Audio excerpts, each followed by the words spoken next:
Uma imagem vale mais que 1000 palavras, e o seu direito vale mais do que qualquer coisa. A tecnologia, como crescente marco do século, trouxe, além de muita informação e interatividade, a facilidade de captação e disseminação da imagem, sendo isso uma prerrogativa para a observância da lei, já que essa facilidade pode ferir o consentimento do indivíduo, abalando a honra e a dignidade. O direito de imagem é o ramo do direito de personalidade, direito esse que vela pela integridade física, moral e intelectual, que após o registro de atrocidades da Segunda Guerra, caracterizou primazia. Para Ponce de Miranda, direito de imagem é direito de personalidade quando tem como conteúdo a reprodução das formas ou da voz ou dos gestos identificativamente. Anteriormente ao advento das tecnologias, a imagem de uma pessoa era representada naturalmente com o consentimento do titular, para que se fizesse quadros, bustos, esculturas, desenhos, etc. O retratado deveria posar para o artista. Eis que surge a máquina fotográfica, e a pose consentida se torna apenas uma das variantes para a captação e sua propagação, levando em conta a internet. Existem dois conceitos de imagem que se relacionam: a imagem como produto, que são as fotografias, vídeos, etc., e a imagem simbólica, ou seja, a honra, a reputação, o prestígio e a dignidade. E a relação entre a imagem produto com a imagem simbólica pode tanto promover uma pessoa, como denigrir, humilhar, causar vexame. E é essa relação que o direito de imagem interfere e visa proteger. O direito à imagem é um dos poucos direitos de personalidade que é disponível, ou seja, pode ser negociado. Você pode, por exemplo, vender uma foto sua para uma revista.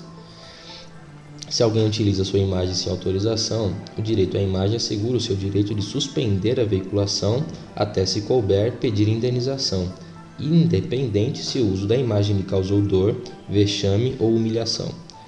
A imagem pode ser usada com a finalidade da informação e do interesse público. Porém, o limite ao direito à informação é o direito à intimidade, à imagem da pessoa, e não se deve confundir o interesse público com o interesse do público. A legislação pertinente ao direito de imagem é bastante ampla e esparsa, compreende desde súmulas do STJ até normas positivadas na nossa Carta Magna como direito fundamental.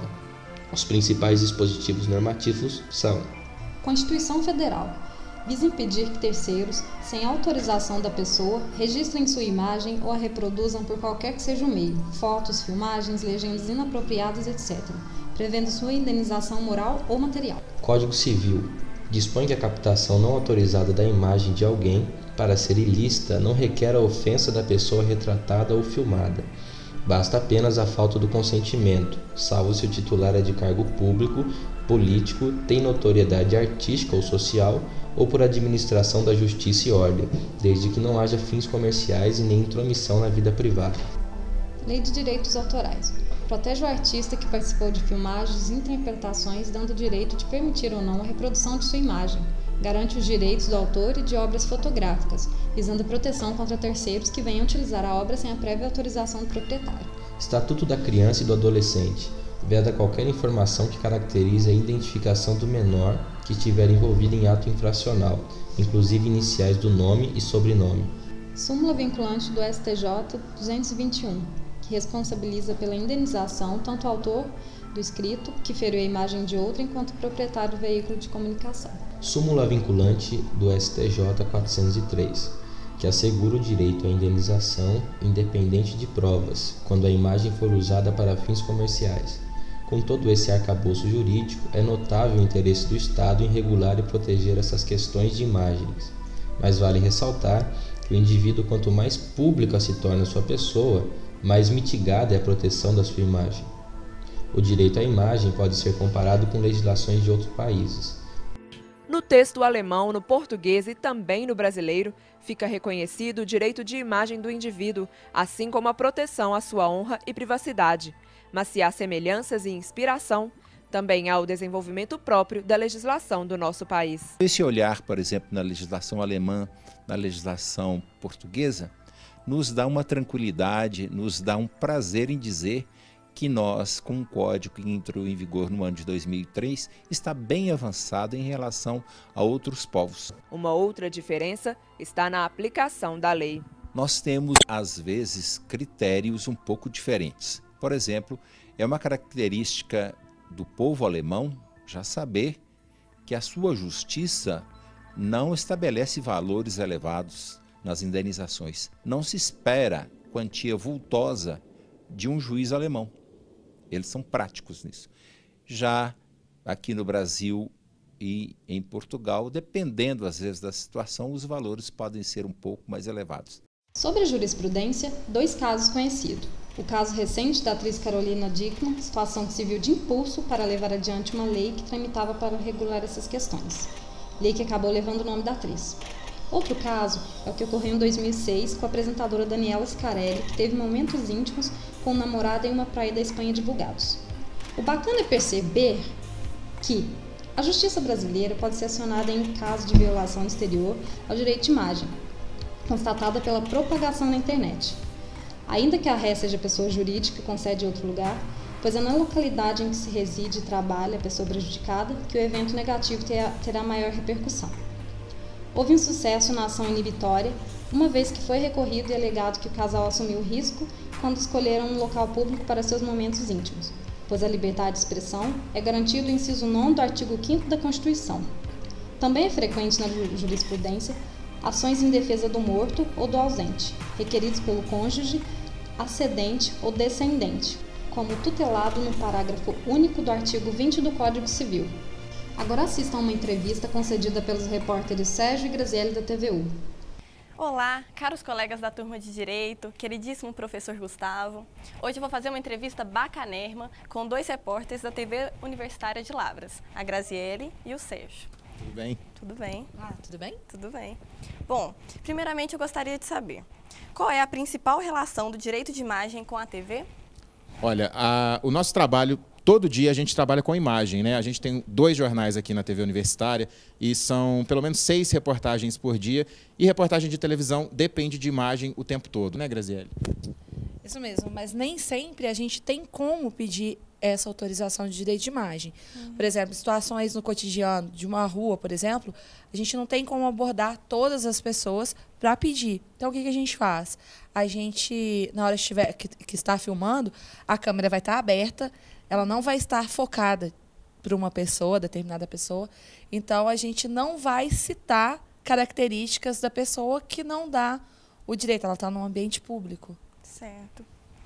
E como que se estabelecem as concessões da utilização da imagem? Bom, a gente tem várias situações.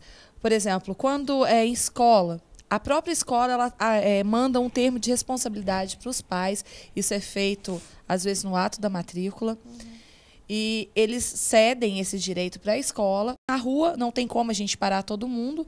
Ela está num ambiente público, num local aberto. Então, se a gente não focar e valorizar ou alguma coisa que caracterize aquela pessoa, então não tem necessidade da gente chamar, pedir esse direito. Tem os vídeos institucionais, os vídeos comerciais, sempre que tem alguma ligação mais direta com alguma instituição, algum produto, a gente tem um termo de uso de imagem que a pessoa preenche, coloca nome, coloca número de documento, concorda em usar a imagem dela por determinado tempo, tem todas essas especificações, né?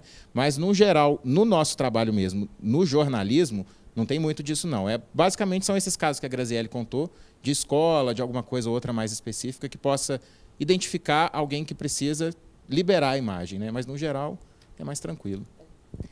Existem situações também, por exemplo, a gente às vezes está gravando na rua, que a pessoa vai, a gente pergunta a ela se a gente pode entrevistá-la, ela aceita, depois ela dá uma voltinha e pensa melhor e volta e pede para a gente apagar aquilo. Então, ela está no direito dela, a gente vai apagar. Certo. E quando vocês fazem uma reportagem que envolve um delito com menor, como que vocês têm que proceder? A gente não identifica, a gente geralmente, como a gente trabalha com imagem, e às vezes a gente tem que citar o menor, a gente fala que é o menor, e filma pé, mãos, alguma coisa que caracteriza a pessoa, não o menor. Entendi.